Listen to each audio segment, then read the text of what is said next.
Hello বন্ধুরা, ছোলার ডাল দিয়ে লুচি বা পরোটা খেতে কার না ভালো লাগে। তার জন্য আমি আজকে করছি, তোমাদের সাথে শেয়ার করলাম। দেখো, এখানে ছোলার ডাল সিদ্ধ করে নিয়েছি, আলু শুদ্ধ টুকরো টুকরো করে দিয়ে, এভাবে আলু শুদ্ধ টুকরো টুকরো করে দিয়ে সিদ্ধ করে নিয়েছি। কড়াইতে তেল দিয়ে দিয়েছি। কীভাবে করছি দেখো বন্ধুরা, এত যে টেস্ট খেতে, তোমরা একবার করে দেখবে। এখানে রয়েছে আদা থেতো করে নিয়েছি। এখানে দিয়ে দিচ্ছি সামান্য চিনি।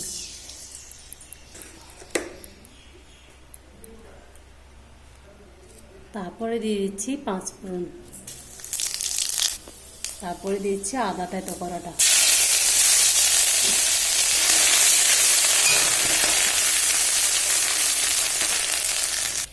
এক চা চামচ ধনের গুঁড়ো, অল্প করে জিরার গুঁড়ো,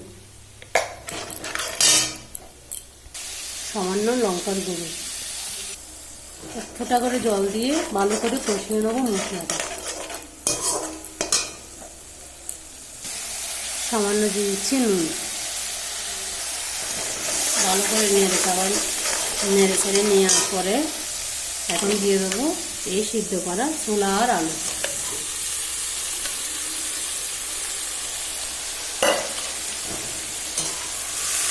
এটা হচ্ছে কি নিরামিষ, খেতে খুব ভালো। নিরামিষ যারা খাও তাদেরকে শেয়ার করলাম।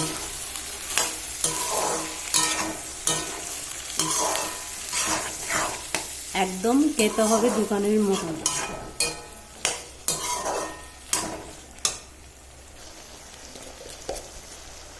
এখানে দিয়ে দিচ্ছি সামান্য হলুদ।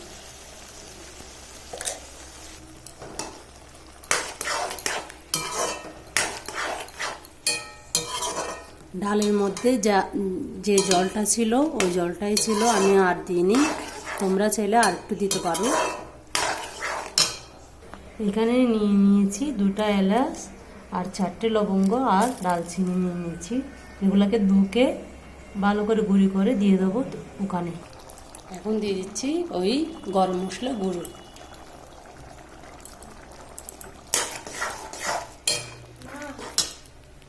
দেখো বন্ধুরা, দোকানের মতন কত সুন্দর হয়েছে।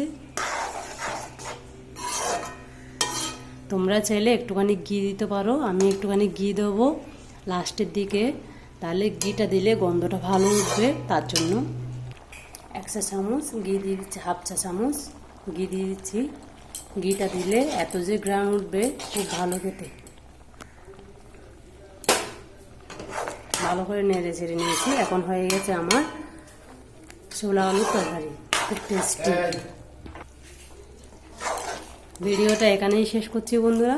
ভালো লাগলে অবশ্যই লাইক শেয়ার করে দেবে বন্ধুরা। টাটা।